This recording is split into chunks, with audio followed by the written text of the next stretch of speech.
नमस्कार मित्रों। ओम शक्ति टीवी चैनल में आपका स्वागत है। भगवान राम राघवेंद्र सरकार,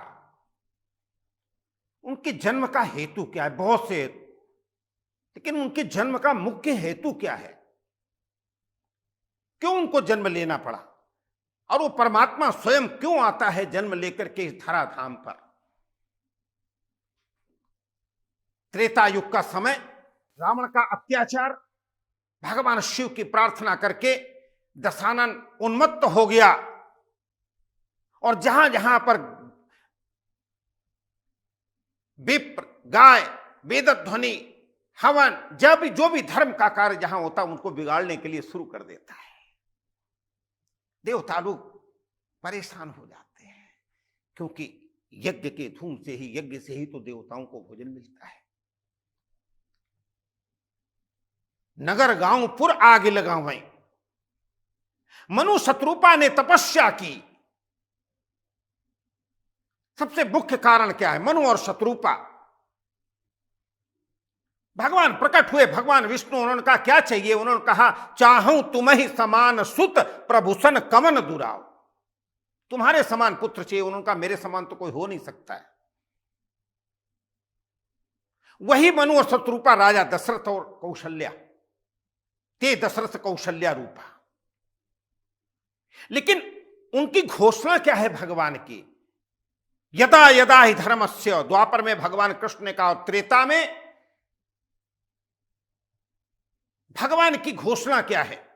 जब जब होए धर्म के हानि, बाढ़ई अधम असुर अभिमानी, करहि अनीति जाई नहीं बरनी, सीधहि विप्र धेनु मई धरनी, तब तब धरि प्रभु विविध शरीरा, हरहि विसंभो सज्जन पीरा। श्री राम के जन्म का हेतु क्या है? प्रमुख हेतु है अपने भक्तों की रक्षा करना, दुष्टों का संहार करना और श्रेष्ठ जनों की रक्षा करना। चाहे द्वापर हो, चाहे त्रेता हो, चाहे द्वापर हो, चाहे सतयुग हो, और ये कलयुग,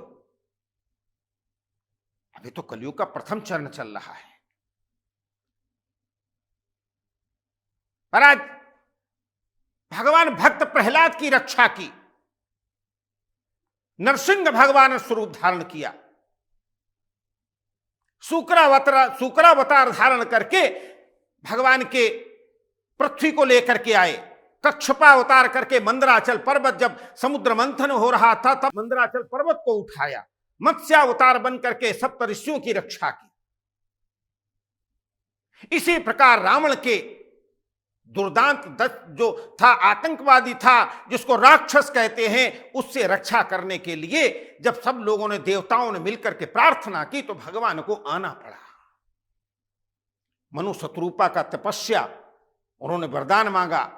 और इधर जब रावण का अत्याचार बढ़ा तो सारे देवताओं ने मिलकर जब प्रार्थना की, जय जय सुरनायक जन सुखदायक, प्रणतपाल भगवंता, गोद्विज हितकारी, जय असुरारी, सिंधु सुता प्रिय कंथा।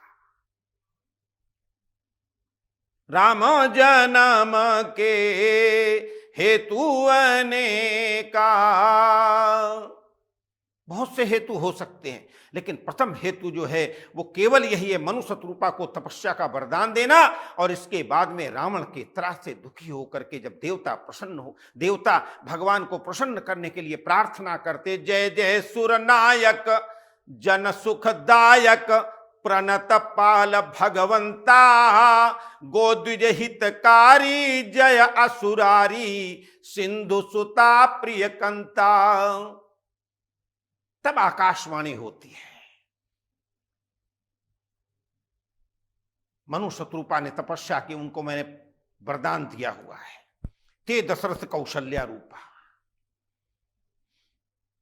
संसार में जब अनीति होती है, संसार में जब अधर्म होता है, संसार में जब हिंसा होती है, संसार में जब स्वार्थ, राग, द्वेष, लोभ, क्रोध, काम बढ़ता है, तो परब्रह्म परमात्मा स्वयं अवतरित होकर के संसार को सही दिशा और दशा देने के लिए इस धराधाम पर आता है। यह ध्रुव सत्य है। यदा यदा ही धर्मस्य ग्लानिर्भवति भारत अभ्युत्थानम धर्मस्य तदात्मानं सृजाम्यहम् परित्राणाय साधूनां विनाशाय च दुष्कृतां धर्म संस्थापनार्थाय संभवामि युगे युगे।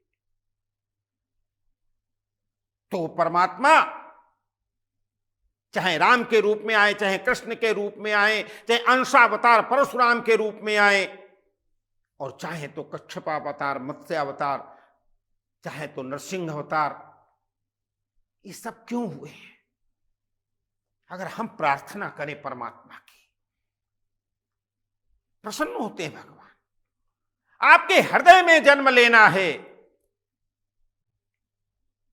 भगवान का जन्म तो हुआ, लेकिन वही राम नाम अगर स्मरण करते हैं तो हमारे हृदय में भगवान का जन्म होता है, और तब हम उन परब्रह्म परमात्मा परमेश्वर की कृपा और उनकी दया प्राप्त करते, हृदय में प्रकाश होता है। इसीलिए तो हम कहते हैं तमसो मां ज्योतिर्गमय, हमें अंधकार से प्रकाश की ओर ले चले, क्योंकि प्रकाश में ही बैठ करके परब्रह्म परमात्मा परमेश्वर जीव पर रक्षा करता है, जीव की दया करता है। तो ये भगवान के जन्म का हेतु है,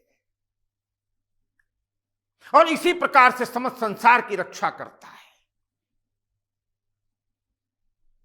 केवल एक हेतु नहीं है, केवल रावण के लिए नहीं आए, उसके साथ मेघनाथ को भी मारा, उसके बाद कुंभकर्ण को मारा, उसके बाद बाली का भी वध किया। कितने लोगों का जो मर्यादा से च्युत हो गए हैं, जो मर्यादा से नीचे उतर गए हैं, जो जिनकी वृत्ति राक्षसी हो गई है, जो काम में क्रोध में लिप्त हो गए हैं, उन सब का वध करना ही भगवान का धर्म होता है, क्योंकि उनसे ही समस्त संसार और सृष्टि को कष्ट प्राप्त होता है।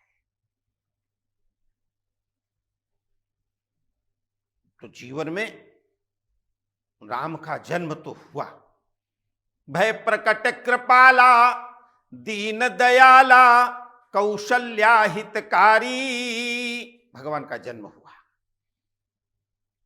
और तब संरचना रची गई रावण का वध कैसे होगा। तो इस प्रकार से श्री राम के जन्म के दो हेतु मैंने आपको बताए। एक हेतु मनु शत्रुपा ने जो तपस्या की, दूसरा हेतु भगवान का संकल्प है कि जब जब मेरे भक्तों पर भीड़ पड़ती है, जब जब मेरे भक्तों को कष्ट होता है, तब तब मैं जन्म लेकर के इस धराधाम पर आता हूं। अभी आपको बहुत कुछ और बताना है, देखते रहिए ओम शक्ति टीवी, सब्सक्राइब कीजिए। धन्यवाद, नमस्कार।